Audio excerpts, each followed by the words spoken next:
પ્રજા છે એ આ કાનૂનમાં લાચાર બની ગઈ છે. પણ બાકી સાહેબ, જમીન ઉપર સગો ભાઈ પણ જો સાંતીડો જોડતો હતો ને તો માથાની પરવા નહોતી કરતી ને. એ અમારી જનનીઓ ને એ અમારી માતાજીઓ છે. જમીન ઉપર કોઈ હાથ મૂકે, આપણી ધરતી ઉપર હાથ મૂકે, આપણી મા ઉપર હાથ મૂકે, કે આપણી બેન દીકરીની ઇજ્જત ઉપર હાથ મૂકે, પછી ક્યારેય અમે અમારા મોતના છે ને એ ઇંતજાર કરતા નથી. અમારા માથાઓ આપી દઈએ. એ સંસ્કૃતિમાંથી અમે આવીએ છીએ.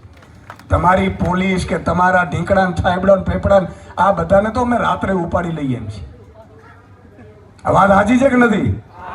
પણ કહેવા એ માંગીએ છીએ કે અમે શાંત પ્રિય છીએ ને એટલા માટે છીએ કે ભારતનું સંવિધાન એવું કહે છે કે અહિંસાના રસ્તે મહાત્મા ગાંધીજી આઝાદી મેળવી તેને અંગ્રેજોને ભગાડ્યા હતા. તો આપણે શાંત પ્રિય છીએ ને શાંત પ્રિય જ રહેવાનું છે. કારણ કે આમાં દિવાસળી ફૂંકવા વાળા ઘણા હોય, પણ આંદોલન હંમેશા શાંત પ્રિય થવું જોઈએ.